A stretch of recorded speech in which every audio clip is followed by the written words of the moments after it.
Welcome back to round 3. We have John on the left here playing a mono green elves list, and Alan on the right playing the I don't want to call it the bully of the format, but it's whatever.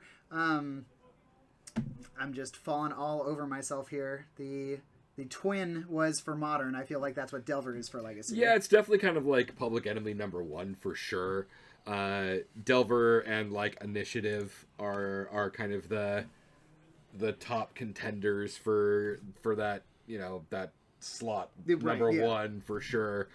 We don't have a lot of Initiative players in the store. There's only like one or two people that actually play it here, but Delver is just everywhere all at once. Oh yeah, everywhere, all the time, all at once. Whatever that movie title is, I still haven't seen it. I want to. Michelle but... Yeoh. I want to see it really badly. I think it's on streaming somewhere. Anyways, so we're actually we're actually gonna see some quite interesting magic here. John is obviously like on elves. He's trying to combo off and get a crater hoof down.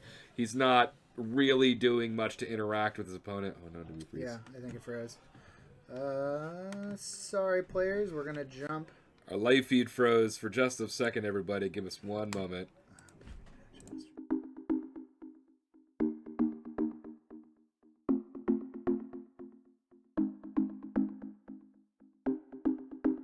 Look at those pretty faces. And we're back. All right. Yeah, so John is playing kind of a solitaire deck, as it were. Elves doesn't really care about what its opponent is doing until post-board. Right post-board, they could bring in Thoughtseizes, they could bring in Abundant or Abrupt Decays or Assassin's Trophies or things like that play a little bit of interaction. Talking about these cards. What's that? I said we could be showing these cards. Yeah, we could be, yeah. John does play a Singleton Grist, which is like slightly an interactive spell. It can destroy things, but for the most part, it doesn't usually care about what it's playing.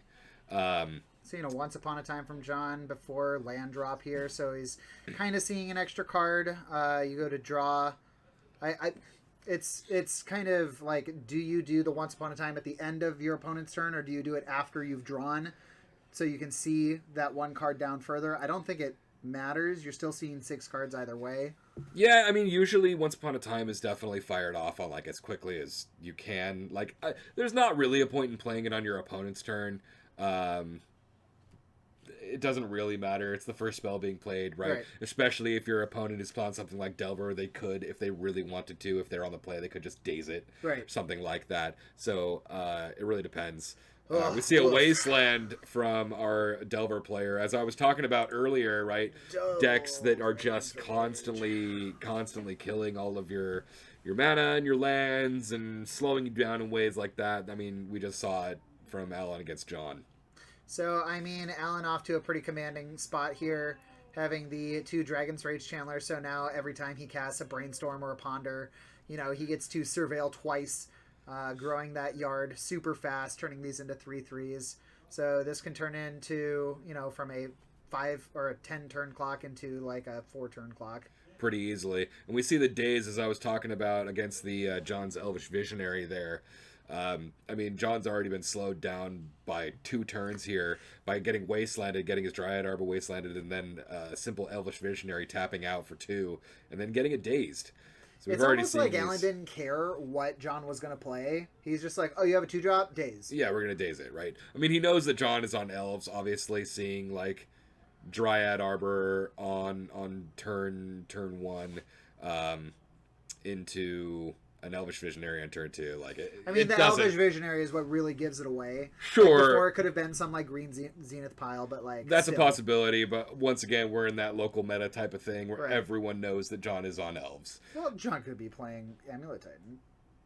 Speaking of the player that we were talking about before, where he tried to make Amulet Titan work in this format, but he just decided to stick with the tried and true. Yeah, Alan having all the right answers here. I mean, this is kind of what Delver does, right? Yeah. Delver just is a pile of threats and answers and nothing else. So we see the Heritage Druid getting Unholy Heated. Yeah, and I mean, John may be taking just like small chip damage, but look at Alan's graveyard already. I mean, he's got so many different types of cards in there. I don't think Alan has Delirium quite yet, but he'll get there soon for sure. I mean, is on. Oh, he's already got Delirium. Yeah, he already does. Say. I'm sorry, he does. Yeah, because he had instant. He binned a Murktide Regen off. Oh, I didn't see him bin a Murktide Regen, so that's Rages. the creature that I missed. Yep. Yeah, so I mean that's just 6 damage in the air right now as it stands as a turn clock. Alan has only had 1 land on field the entire time. He just binned a Volcanic Island. He doesn't need more than one land. He doesn't care. He knows John is entirely uninteractive. He's just gonna play cards and swing. Yeah. So John, I mean, I feel like the out here is Gaia's Cradle. You know, like maybe he's got a couple of 1-drops, but you know what? Wasteland is a good answer for that. Another Wasteland from Alan there for sure. Yeah, I mean, even looking at like 1 Nettle Sentinel, the Gaia's Cradle ain't gonna do much. I know. I was just saying, like, if there was an out here, then it would have probably been through Gaia's Cradle generating enough Sure, mana. yeah. With John just playing all of the 1-drops. It just feels like this is nails in the coffin. Hey, look, a second land from Alan. Hot damn. Down to 5. 1 turn to pull it out. In before Alan has a double bolt. You know, John goes down to 4 to fetch. This is going to be a very fast game 1 here. I guess Delver kind of beating up on the combo decks, right? Especially the creature-based combo decks. Absolutely. That's very tough. Yeah, does let's see, pull up John's sideboard here. Does he have anything that's going to help him here? Progenitus is an okay card. I mean, it's really, really hard for Delver to answer Progenitus. I don't know if it's going to be coming in. Snuff Out is 100% going to be coming in. We haven't seen the block source from John yet, but Snuff Out is kind of the premium removal in the format right now. Yeah, you know. Decks that don't usually splash black are now splashing black just to play a free removal spell. So if John is playing those Snuff Outs in the sideboard, just getting rid of a Murktide or even a Delirium activated DRC is enough to hold a game back. Endurance is also going to be a really important card here in game 2. Well, hold on. I guess this game isn't over yet because we just saw John play a Gaia's Cradle for his land, and he went for the natural order, pitching the Nettle Sentinel. We're seeing a Brainstorm being resolved. See if there's some Surveil triggers here. So Alan actually gets to dig 5 cards deep to try and answer this. And, I mean, something as easy... No, it has to be Force of Will, because he does have the Daze mana. Oh, he's got the Force of Will in hand. I don't think he has the Daze mana. The Dryad Herber, did that just get played? No, he fetched it up off of a fetch line last Okay. turn. All right, so there's a Force of Will pitching Daze. a Daze, and it looks like John just scoops there, which is just fine. Yeah, because, like, even if he gets a natural order there, it's game 1, so the only thing that John has that's, like, big is going to be the Craterhoof Behemoth. Yeah, unless John decided to play a Progenitus in the main. Probably not. It doesn't answer. I mean, John is at 4. I mean, even the Craterhoof at that point doesn't kill Alan. No, I know, but it comes in, it gets +2/+2, so you're hitting for 7, 8, 9, 10. There's a possibility that John is playing some amount of Endurance in the main. So if he was able to Endurance Alan's graveyard away, then his DRC shrink. Yeah. And that keeps him alive for at least another turn. So there's a possibility there. But we never got to see it resolve. So don't really know what he was going to grab there. If he is playing Endurance on the board, Endurance is very good against this Delver strategy. With DRCs and Murktides, getting rid of their graveyard is very relevant. Yeah. We could be seeing Assassin's Trophy come in. Thoughtseize is probably not coming in. I mean, just taking 2 damage to take a card out of your opponent's hand when they're just pondering and brainstorming anyways. Doesn't really matter. Snuff Out could come in, removing a creature. There's a possibility that it can come in. Progenitus, once again, that's really hard for the Delver to answer. But it doesn't kill flyers. It doesn't block flyers. So we'll see what John does. On Alan's side... Sorry. You're good. On Alan's side... Yeah, if we pull up Alan's... on Alan's side, we're probably looking at End the Festivities for sure. End the Festivities dealing 1 damage to each opponent, each creature an opponent controls, and each planeswalker they control. I mean, it even does damage to Grist. End of Festivities just kind of wipes John's board outside of a Nettle Sentinel. Force of Negation can come in. It can stop a Green Sun Zenith. It can stop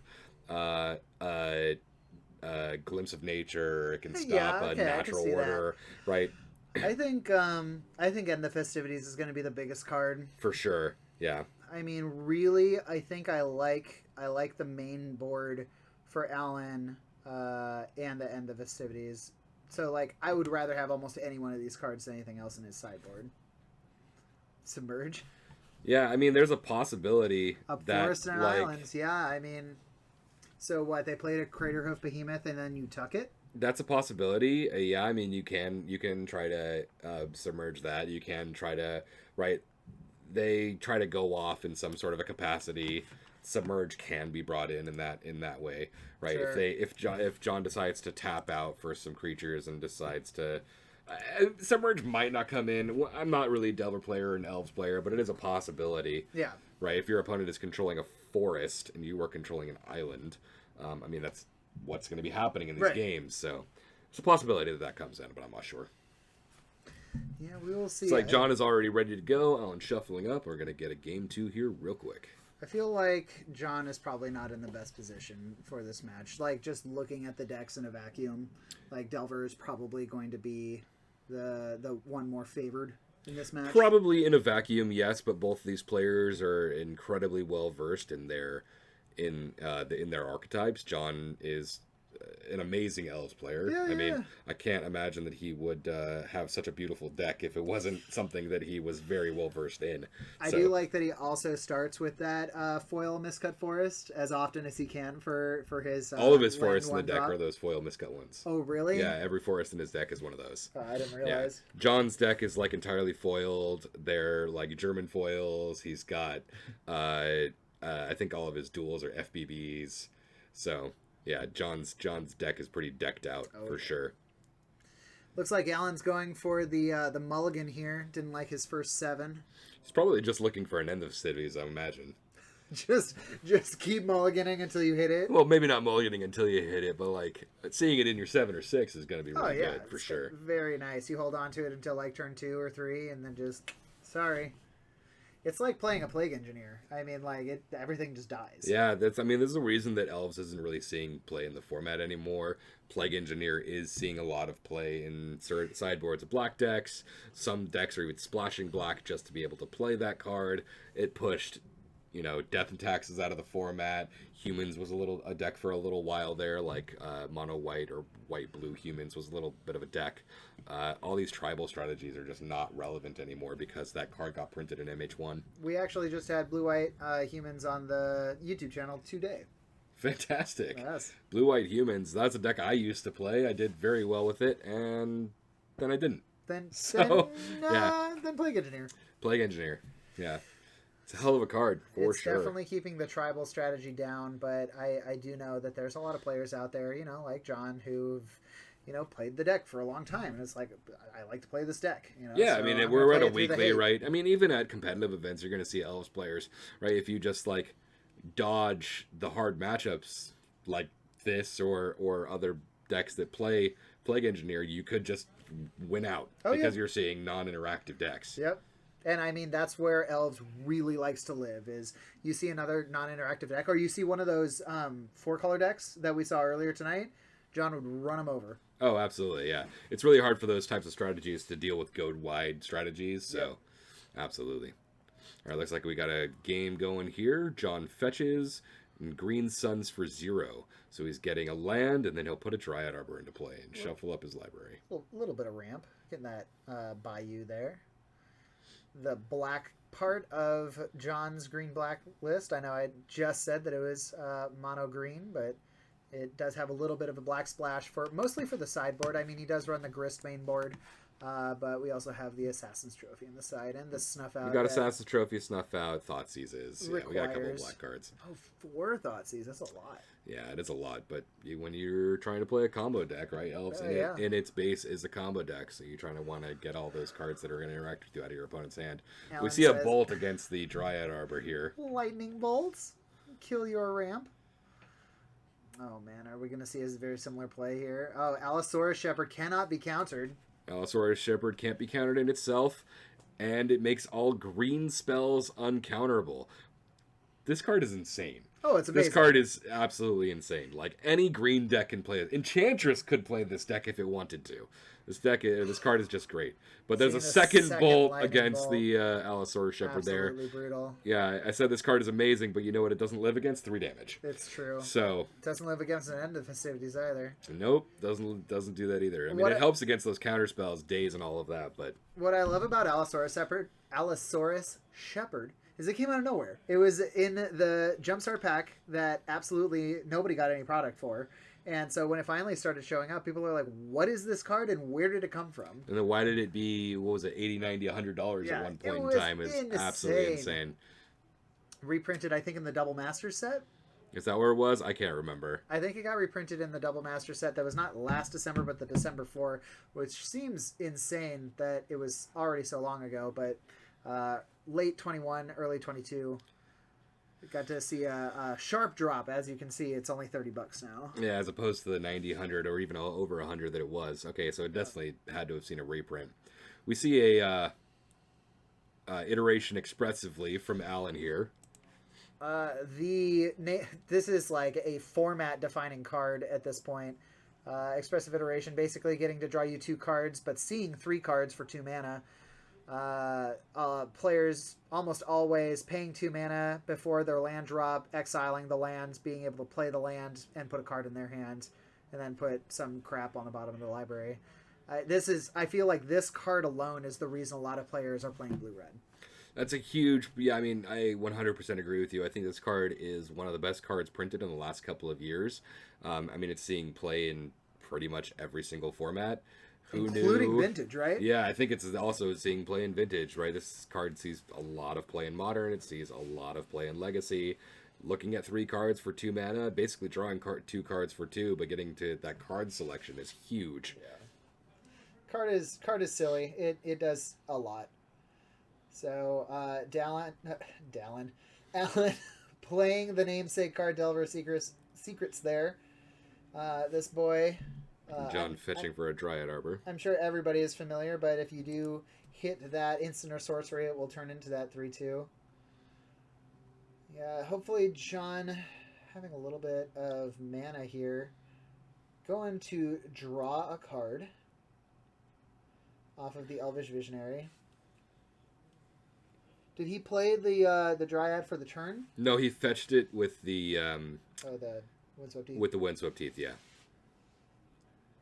Looks like Delver's flipping by seeing a Daze off the top of the library. John's got quite a bit of mana right now, so the Daze is not going to be super relevant at this point in time unless he sees a Wasteland. But Daze always fun to have in hand, and the best part is, like, if you reveal a Daze like that and put it into your hand and then say you brainstorm, right? The player always has to respect your Daze. Oh, yeah. I mean, you kind of respect a Daze at all points in time when you're playing against Delver, for sure. And there's a Murktide. Looks like that he's paying full cost for Murktide there. A beast of a card. Just for 3 counters and not 5, but, I mean, a 6/6 with flying is not something to scoff at, for sure. For 2 mana? No, it's pretty good. Yeah, it's pretty good. But John's deck is so explosive that he can just go, out of nowhere here. Alan does have the Daze in hand, but we don't know what else is in there. There could be a Force. Right. But John is attempting to... That looks like a Glimpse of Nature here. It is, in fact, a Glimpse of Nature. So it looks like John's looking to combo off. Now, the one we're seeing on camera looks like the Secret Lair version, or a promo version of some sort, but the one that John is playing is from the original set. We can bring up the normal one. Switch printing. There we go. Right, yeah, Champions of Kamigawa. So, I love this art. Little old man fishing. It's great. So is Alan looks like he looks like he's in the tank here, thinking about this Glimpse of Nature. There's a possibility that he's thinking. It looks like Alan's only got 2 cards in hand. One of them is a Daze. So there's a possibility that Alan could be thinking about dazing this just to choke him on mana a tiny bit. So we see the Allosaurus Shepherd coming down. Now no more counter spells. So that's 4 mana from John. John's going to start keeping track of his mana here. Using 2 to play a Visionary. You know what would be really good here is a Heritage Druid. Heritage Druid would probably be the nail in the coffin here. Has he played a land this turn? No, he is not. So he can play that cradle that he just drew, having to sacrifice his cradle that he has in play right now, but that's fine because That's an extra 5 mana. yeah, it's pretty good, especially with the second glimpse in hand as well. So like if he's got more 1-drops, I feel like this is the play. You play the cradle. Oh, he's doing the glimpse anyways. He's playing the second glimpse. Yeah, he's just gonna play out his mana. Sentinel. Then he's going to. He's drawing 2. He found he found the Heritage Druid. That's it. Yeah, that's got to be it. Yeah, I mean, he's going to just be able to continue to chain spells here until he either finds a Green Sun Zenith to where he can Green Sun for a Craterhoof, or he's just going to sacrifice the tap Dryad Arbor to be able to Craterhoof Behemoth for the game. Yep. Unless we're both wrong and he has already played his land. In that case, he's out of gas. I don't think he has. We saw the Cradle in last turn. The Dryad Arbor's been there for a while, and we saw the... Yeah, so he's playing the second Cradle right now. We saw the Bayou getting fetched on turn 1. 2, 4, 6 mana. Yeah, this is definitely the game. I mean, Heritage so Druid. There's the Heritage Druid. He's going to draw 2 more cards. So Heritage Druid being able to tap any 3 elves. It's not including the Heritage Druid. This just is like a static activated ability that can use any elves you have in play, so you don't need to use it, and you're just tapping 3 elves, getting 3 mana, and you just keep going with 2 Glimpse of Natures already active. That I just don't see a way that that John whiffs at this point. Although he did have the Lightning Bolt, he was waiting on the Allosaurus Shepherd. Alan bolted the Allosaurus Shepherd, but now... So Alan must have had more than 2 cards in hand. I must have been mistaken, because it looks like he's got 2 cards now. Right. So he bolted the Allosaurus Shepherd, but John still has a bunch of mana floating, and one of those cards in Alan's hand is a Daze. But John's got another Allosaurus Shepherd in hand. Oh, does he? Yeah, I think so. Yeah, so he's just going to ramp into infinity here. He's just another going to... I glimpse. mean, Heritage Druid with double Nettle Sentinel is effectively like free spells forever. It's almost infinite mana. I mean, like, if he draws one There's more the Nettle Allosaurus Sentinel. Shepherd, yeah. Second Allosaurus Shepherd is probably a nail in the coffin. We got to remember that Allosaurus Shepherd, if we can move over to Allosaurus Shepherd here, Allosaurus Shepherd actually has an activated ability until end of turn that makes everything 5/5s. So he doesn't even have to do a Craterhoof. Well, That's Aquarian Ranger there. I think if he wants to win this turn, he does. Because I think he only has the Nettle Sentinel and maybe the Dryad Arbor that are unaffected, and maybe one of the Elvish Visionaries that are unaffected by some of these Right, items. yeah. So if he wants to win this turn, which I think he should be trying to do, like, why would you give the Delver player one more turn? Right, I agree with you. So you just go super ham, put 1,000 creatures in play so that you only need a couple attackers. Yeah, see, they pulled the creatures that can attack aside here. So, I mean, even at this point, 1, 2, 3, 4, 5, 6, 7, 8, 9, 10. I mean, that's it, right? He could go natural order right now, and that would be +10/+10 to a Craterhoof and Nettle Sentinel and the Elvish Visionary. Yeah, I mean, it's more the game. I mean, he's got the blocker for 6 points of damage with the Murktide, but I mean, giving everything trample with the Craterhoof Behemoth is massive. Right. 3. I mean, oh, there it is. John's just going full. He's I mean, just so he's got triple Nettle Sentinel now. He's just going for like critical mass value here. I saw him just draw a Wirewood Symbiote. I don't think it's going to come into play. Like, it's not going to matter this game. There's a Grist. So you can just destroy the Murktide Regent now. Yeah, I mean, Clear John's away. still really digging here. I don't know... I mean, he can just continue to play spells and continue to play spells. He's got basically infinite mana with the triple Nettle Sentinels. Theoretically, maybe he hasn't hit a natural order yet. Yeah, there's a possibility he hasn't hit a natural order yet. I mean, I don't know. John looks like 14 mana floating. I mean, he's not even keeping track anymore because of how much... Oh, yeah, he just basically said, I have infinite mana. I'm just going to basically draw my entire deck. Yeah. He's drawing 3 cards a turn right now. Or 3 cards for every spell, basically, yeah. So, John's just digging for that natural order. He's just looking for it. There's a Snuff Out. This is unnecessary, John. Yeah. John just rubbing in for things for forever. And then he plays an Endurance just for... it's the Simpsons meme. Stop it, he's already dead. Alan's still hanging on here. Alan's basically saying, show it to me. And that's fair, right? You're playing a game of Magic. Your opponent doesn't have the win until they have the win. But John was basically just... He cast all 3 of his Green Sun Zeniths, and he just brought in 4 Endurances. Did he take the Crater Hoofs out? I don't know what's happening right now. Yeah, I mean, John just looked through his entire library and basically didn't do anything. I don't really know what's happening anymore. Why? Okay, so John just went Critical Mass, untapped his entire board, or basically played out his entire library, and then just passed the turn. Well, he attacked. He made his 2 elves that could attack. 5/5s, okay. sure. Alan conceded. Yeah, Alan conceded, yeah, but like... What was that that was game? just super unnecessary for John to do. That was I silly. mean, I like it. Good job, John.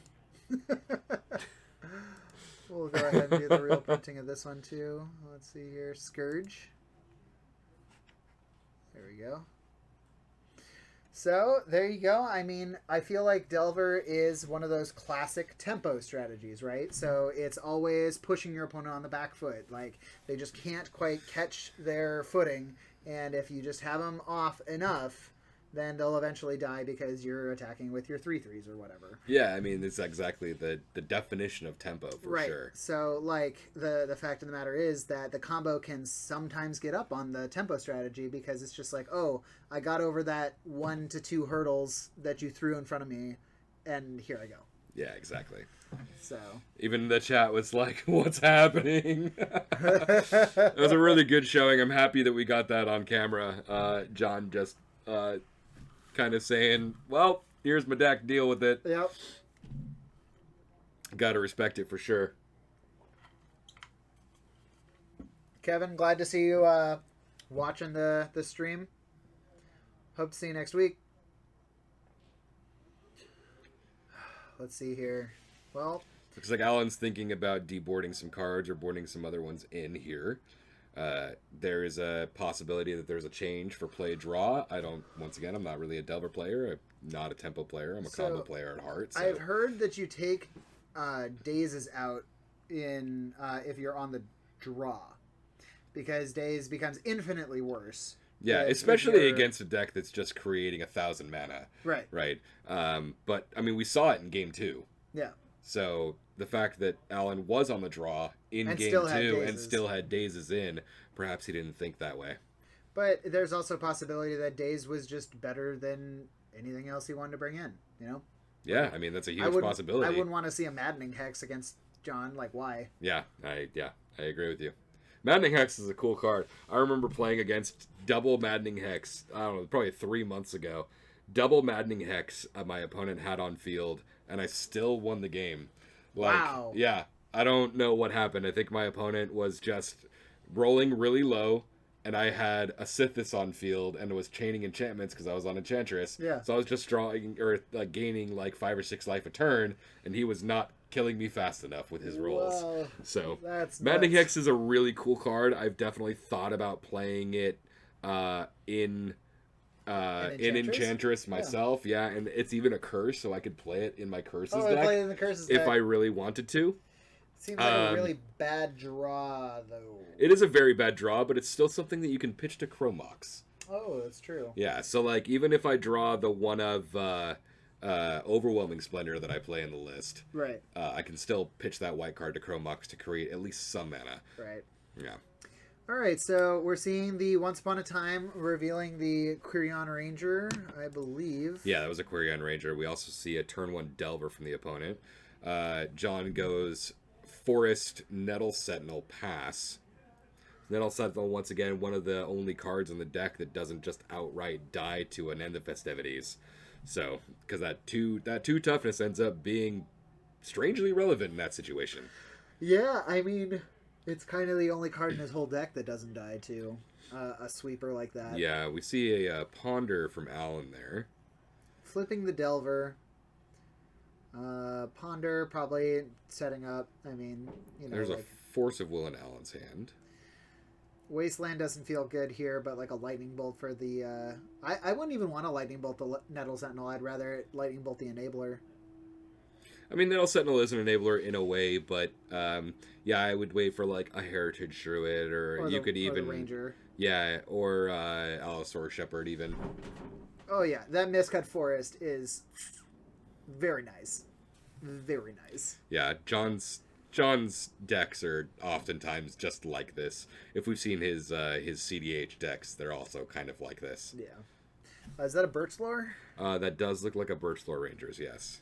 So this is kind of like density of things that can generate mana, right? It's not as good as a Heritage Druid, but at least it's making mana. Yes. And it can make it in any color. Exactly. That was what I was about to bring up, is that if you just keep drawing your basics, or you're not drawing your fetch lands, something like that, it can at least create a black mana if necessary, if you need one. So I like the Birch Lore Rangers. John is kind of tanking here, seeing what he wants to do after playing that Birch Lore Rangers.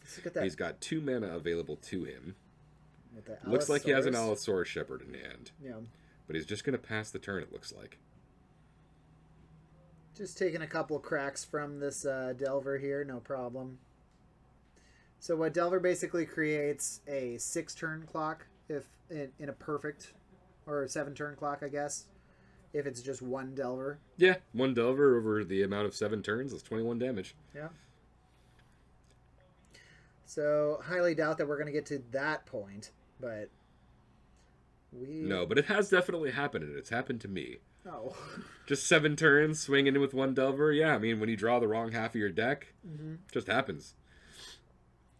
I've gotten beaten down by nothing but a Singleton Snapcaster Mage at one point in my life. So well, I mean, that used to be a deck, so like a horrible blue control deck of some sort. Yeah, of sure, Mage but just like only win condition. Yeah, but just like getting pinged for 2 over the course of many turns, and you just can't do anything is bad. Yeah, especially back in the days when like Miracles was being played in Counterbalance, and they could just continuously counterbalance with Sensei's Divining Top. That's just basically a win against a lot of decks. So I think, Alan, we did see a Daze still there in the deck off of that Expressive Iteration. I think it was the card that he bottomed, though. So obviously, card's a little bit better to go to hand, and that Flooded Strand came in as the exiled card. I'm assuming that John probably has a Cradle in hand. He looks like he's kind of going deeper on the creatures here. I mean, it's always good to draw a Dryad Arbor just in case you fetch a Dryad Arbor with the fetches, just in case you do draw a Cradle. But doing it like this when you only have 1 forest on field is kind of yeah, for that exact reason. If your opponent does have a Bolt, it ends up being kind of a risky play. I assumed that John either has a Cradle. He actually drew one for turn, it looks like, which is kind of crazy. He's got double Cradle. Oh, he does have a Cradle in hand. Yeah. He had one already. Yeah. Okay. Yeah, so I think he was doing exactly what you did, but got punished for it. Because, I mean, you go and get the Dryad Arbor, and yeah, it adds to your extra mana, but the Lightning Bolt sets you behind really hard. But, I mean, the fact that I thought maybe, like, if he didn't have a Cradle, he probably wouldn't have made that move, I think. So now uncounterable, very nice. And Birch Lore has the same, just 2 untapped elves. So yeah, so he taps the Birch Lore and the Nettle Sentinel, and then the Nettle Sentinel gets untapped when he plays the Allosaur Shepherd. So if he ends up having like a Heritage Druid here, it can get kind of crazy. You said Alan bottomed a Daze, so the Daze isn't going to be great. The Daze wasn't. I think he identified the Daze wasn't going to be great to start. So Creon Rangers is the untap creature, return a forest. Yeah, but this Birch Lore Ranger is the relevant part in what's happening right now. Right. Because every single spell that he plays, he just untaps the Nettle Sentinel, and there he goes. He has another mana to play another 1-drop, and then plays it, and then untaps the Nettle Sentinel again.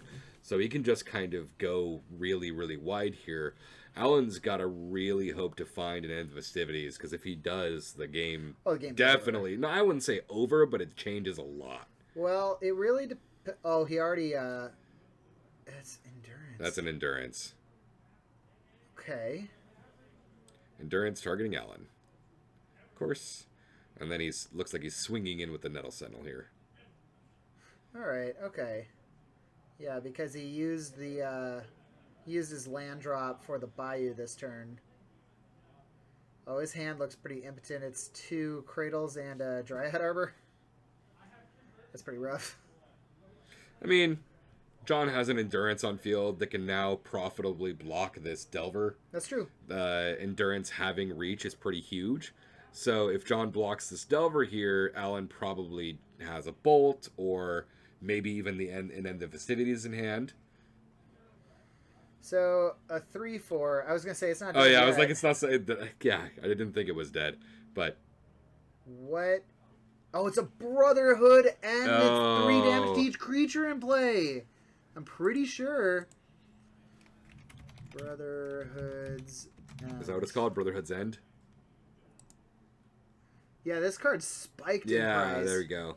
Each creature and each planeswalker, brutal effect. Yeah, so he didn't even need the end of Festivities here. He's just playing the Brotherhood's End, which is kind of new tech from the the Brothers War set. Yeah. So the reason this card spiked so hard is because of that second line of text: destroy all artifacts with mana value 3 or less. It's the only sweeper like that, besides something like Meltdown. Right.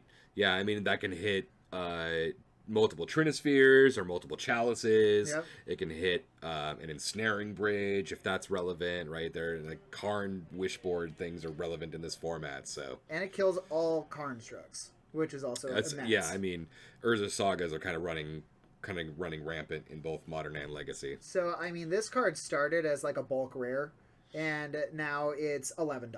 So like, it's kind of the real deal. I know it's being played in Vintage too. I wonder if it's seeing play. I don't know much about Standard. I haven't played Standard in probably I would 7 or 8 years. assume that it's being played in Standard. Yeah, it's probably especially... one of the only sweepers. It's reminiscent of like Anger of the Gods, but it also deals damage to Planeswalkers, which is probably relevant in the format. Oh yeah. So I can't imagine that Legacy is the reason this card is $11. But right. Yeah, John is very, very sad to see that Brotherhood's End for sure. John's in a little bit of trouble here. John is actually now playing a Glimpse of Nature to try to draw more cards. This could be just a value glimpse to try to draw a single card. He has the Wirewood Symbiote in hand. I would assume that he has those. It's like Force Pitching Days. Okay. He says, "All right, that's fine." And then he plays a Wirewood Symbiote and passes turn. I would assume he still has those Gaia's Cradles in hand. Yeah, but he doesn't want to get them wastelanded, so there's a possibility just to want to play them out for that reason. Yeah. But he did anyways. He played one of them out. I guess if he has another one, then it's probably fine. So Alan in a pretty good spot here, resetting the board, getting to draw cards. Basically, you know, like if both players are reset to 0, Alan is definitely in a better place than John is. Yeah, especially because he now has another Delver in the air. Yep. So down to 9, 3 more turns to kind of pull something out if John has it.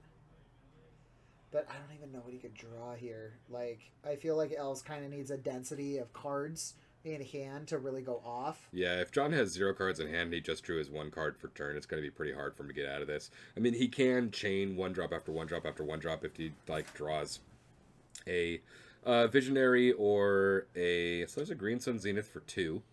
Not sure what he's going to go and grab. He might just go and grab a Visionary here to draw another card. Yeah, maybe hope to hit a land. Wirewood Symbiote doing what? I never know. All these cards. Return the elf, untap a creature. Okay. So this is the one that saves elves, but you can also get advantage off of, like, say, a Heritage Druid. Not only a Heritage Druid, but, like, you can untap your Dryad Arbor. Oh, that's cool. Yeah. Yeah. I didn't consider that. So it looks like Alan's letting this happen. No, he's not. He pitched something. Maybe he had a Daze. I see 2 mana tapped here. It looked like a Force Pitching Ponder, maybe? I was looking at the screen here, at the other screen here.